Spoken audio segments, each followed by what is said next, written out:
Good morning, Jerry. How you doing today? Sean, RJ, I'm doing great, and can you hear me pretty good? Yes. Are you in the car? Fantastic. I'm not, but I'm on a little bit of a halfway cell phone, but it's going to work good if you can hear me good. Yeah, we hear you well. Jerry, we were debating this the other week. How often do you drive around yourself? About half the time, and it's real good, and but it probably figures out about half the time. I don't like to do it when I've had a sip, and so don't recommend that for anybody, and so I'm doing that all the time, so I take a chance half the time. Jerry, I'm teasing. Hey, you guys know I'm kidding this morning, but still, yes, it's about half the time for me. how perfect of a game was that with that turnaround after what just happened against Denver? Just kind of give us your game recap of that awesome performance against the Falcons. Well, as certainly I've had a chance to enjoy it for the last couple of days. It is the most complete game that I think I've experienced, and I think so considering the fact that we had the special teams plays that we had. And when you add that with how we performed defensively, offensively, it was just an awesome game. Everyone has always said if you can win two of the three parts of the game, then you'll win the game. You win all three, and you play well in all three, and you can have a quarter like we had in the second quarter. Jerry, we've given Bones Fossil a little bit of a hard time at the beginning of the year, but let's give him some praise now with these pump blocks. As of late, we know you guys are working with the new kicker on Sunday, and we know the reputation he has around the league. Give a little props and praise to the job that Bones Fossil has done for you. Well, he's to me, he's so his enthusiasm is contagious, which is a big thing around special teams. The special teams coach touches more of your players other than the head coach than anybody because of he gets them from both sides of the ball, offense, defense, and gets so many of them. So his enthusiasm for the game, his zest for the positive, is very important to a team, and he's as good as anybody I've ever seen. I've also never seen a special teams coach that didn't want to put his fingerprint more on the outcome of the game. And so by their nature, they can want to be maybe too aggressive at times.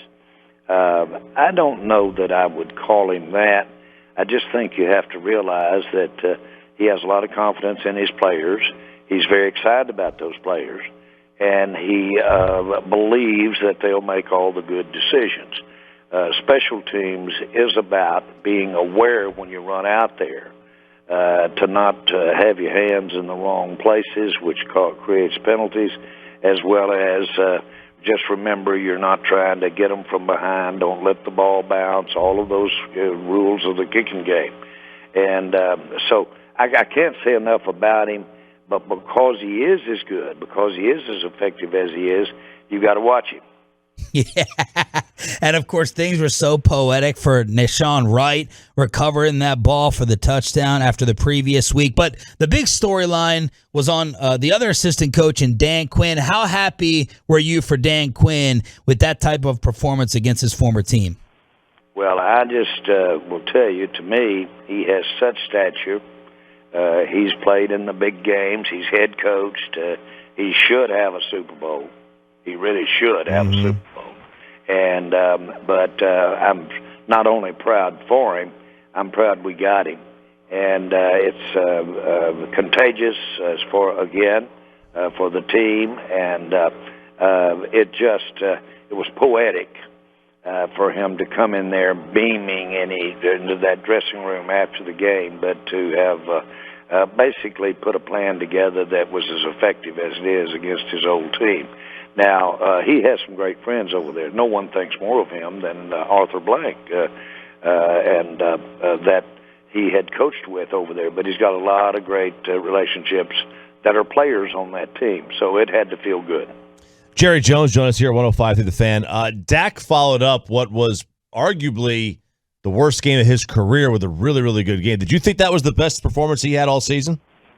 Well, I thought, I don't know that I would call it his best, but it is a performance that you can really win with. As a matter of fact, you've got to work to get beat if you got a guy in his position, and especially away from the ball, his blocking. And that's something that he's very physical in that area as well. And those guys know it. And so he does a great job of helping protect that passer. He's to know that we've got him as a part of what Dak is about, what our receivers are about, really gives you a good feeling as we go up here to Kansas City. Jerry, Dak had a touchdown run in this one, and I guess the way he did it, and he ran into the defender, he's obviously personally feels like he is 100% healthy. He is back, and he can absorb those hits. As the guy who pays the checks, how do you feel about that when you see him running into somebody else a year after what we just saw happen? Yeah, I worry about it. I do worry about it, and you'd like to say pick your shots and make sure every one of them are going to account for the difference. That's impossible to have happen because the competitor that he is, and he's gonna get the play finished as best he possibly can. And we've got to just realize that at the end of the year, what this is about is being standard. Warren Buffett one time said the hardest thing about accumulating wealth is to be there to spend it. And that could be livelihood or it could be just financial hood. But the point is, we want to be there with Dak. Those are fine lines. Everybody deals with it. We've worked real hard in the NFL to protect the quarterback. Consequently, it creates an opportunity, really, for the quarterback to do offense because of the very protection they get from the rules. And we've got to take advantage of it. We've got to have some of that to have the team we want. Jerry, two big storylines for this game. How are you going to generate pressure without Randy Gregory, still waiting for Tank to come back? And how is Steele going to hold up over there at left tackle after last week's game? What did you think of the way those two things worked out for you guys? I thought we did really outstanding on both of them. That's a big part of why we're celebrating the way we are about the game. I thought Tristan Hill came in and showed us a couple of things. He can create some pressure. He's got some twitch, as we call him. But I thought he did well. And Steele, again, having a really top year, but showed that what repetition will do. Took the Denver game, and he grew from it, and basically is giving us now a really top alternative in case we need him at left tackle. And, boy, what a bonus for us to have him. Steven sounded pretty optimistic yesterday about Tyron coming back for the Chiefs game. How are you feeling about Tyron's return for Sunday? Well, I mirror that. I would say that I get the same information that he gets, and that's the way it looks. We'll see as the week goes along, but Tyron is very, I'd say not predictable is the word, but you can measure how he's doing, what he's doing. He's the ultimate pro at this stage in his career, and you can get a good feel if he's going to be able to be active that week, and it looks good. What are you envisioning happening with Steele when Tyron does return? I don't know, and I don't know that we know right now, but we'll see how the practices go. But again, actually Collins really did some good things out there. He's going to get better. He's as he moves on into the season, which is really a great thing for us because he's Collins is the enforcer in the offensive line. He's your attitude in the offensive line. He's got a dark side, and it's a good side. And so he's productive for us when we get him out there. Jerry Jones, every Tuesday with Sean and RJ. The number one fan question, he's kind of the new fan favorite. Connor McGovern with all these packages blocking the backfield. And some fans want to know, Jerry, with all the penalties that Connor Williams has been getting, why not try out? Why doesn't Connor McGovern get an opportunity over Connor Williams up front? Well, you see that. A position flex is a tricky thing. Left side, right side. He spent most of his time, McGovern has, on the right side. And so that's an adjustment. But his athletic ability, especially for a guy his size, is a huge asset. And we want to utilize that, and we should. The main thing I'm interested in is obviously Connor Williams has some work to do relative to the perception of the officials and what he's doing with the officials. Now, that is something that hard work and being sensitive and working on it can help. Your technique as an offensive lineman, you can adjust and direct. You hear about it going left side, right side, different hands of emphasis. That can work on. We got some great coaches. I look for that to improve on Connor Williams. Do you think the officials sometimes are, I don't say unfair to him, but not calling him the way he should be called? I think there is a point of emphasis in some of the things that he's doing, and it's not unprecedented that a given player's technique becomes something that is against what they're trying to do in terms of penalties, and they'll start penalizing. Michael Irvin ran into that on pushing off, on bumping down at the hip level when he would break against a D-back, and they called it the Michael Irvin penalty. Michael had to adjust his game. Roy Williams, a great safety, they had the rule that really did limit him in terms of a big technique that he used in tackling people, the horse collar. And, boy, they took it out, and he had some adjustments to make. It is not unprecedented to take a player's game, decide as a league that if we want to do it a different way, there are other players that do that too, and those guys have to adjust. Jerry, the most important and serious question is, did you ever think that monkey butt would help contribute to a victory like that? Well, that, talcum powder, whatever you want to call it, the big thing is that it just shows you some of the things that Mike McCarthy is about. And the more I see him coach, the more I see him work with people in general, the more impressed I am. And he's got a natural ability about him for football, because football is to be trite, is a physical game. It's arduous. It takes a lot of grudge work. It takes a lot of that.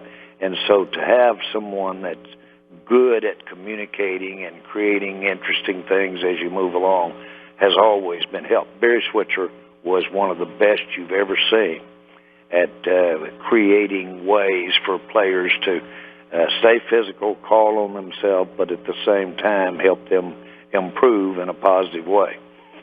Mike's got a lot of that. Jerry, how are you looking? This feels like a heavyweight fight on Sunday against Kansas City, maybe the game of the year. How do you view this? Is this a measuring stick in your mind, or is it the cliche, it's just like any other game? Set us up for the Cowboys and the Chiefs. Well, I'm actually talking to you from Missouri right now. Oh. And it's not any other game in Missouri, I'll tell you that. And I'm in cowboy country, I believe, in Missouri. But everybody's so excited over this matchup, and I am too.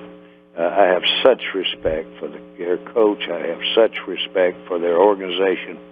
And they've certainly had a lot of success these past several years. And it's got all of the matchups of going in the Lions' Den. They have great atmosphere. All of that is there, and they've got an outstanding team. We go up there and could come out of there with a win. It would be a hallmark win for us this year.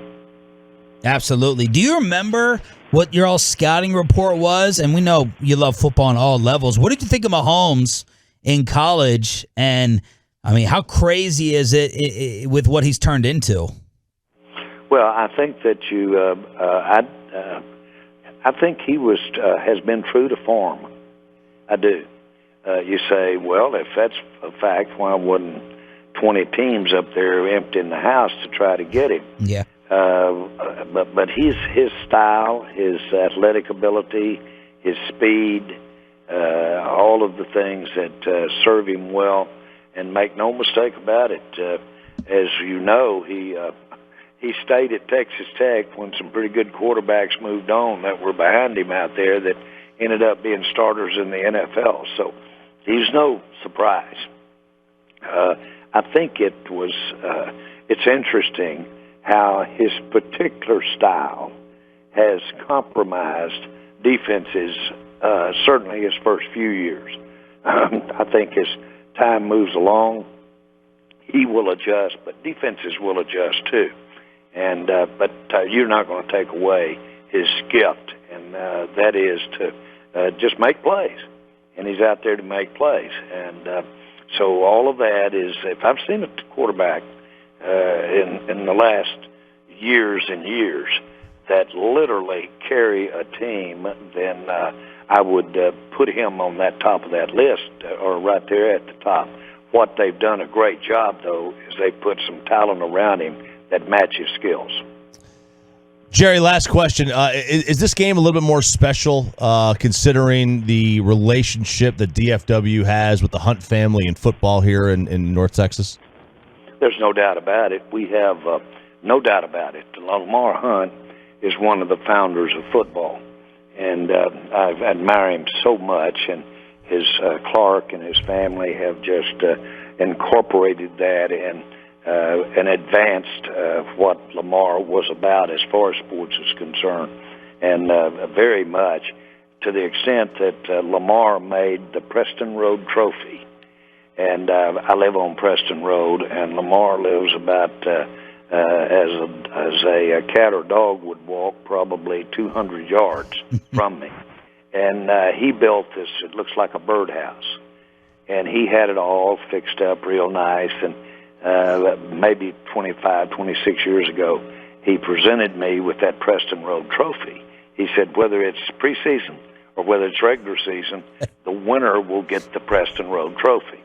and it was really something. And he presented it to me at a meeting over at SMU that he was having, and it was so much fun. Well, sure enough, they win the first game that we did play. We haven't played that often. Yeah. And we won it. And I had some friends over, and we're telling them this story. And they said, well, we sure would like to see it. So I called him to come over and wanted to show them the Preston Road Trophy. And he said, well, Jerry, I'm not so sure about this. That really is not quite in the spirit of it. And said, I'll tell you what, I'll let you have it, but you've got to have it back by midnight. And the first time that I asked him, he said, no, I don't believe I'll let you have possession because we've earned the possession. We'll let you drive by with your friends, and I'll put it in the window. And look at it. So later on, I had it, and same thing. He wanted to show some people the Preston Road Trophy. I wouldn't let him have it. I made his wife come get it and sign a receipt for it to be sure and bring it back in a day. That is amazing. Jerry Jones, every Tuesday, brought to you by Ford. Built for Texas, built for you. Congratulations on the victory. Have fun out there and bring one back. Thank you, Jerry. Thanks, guys.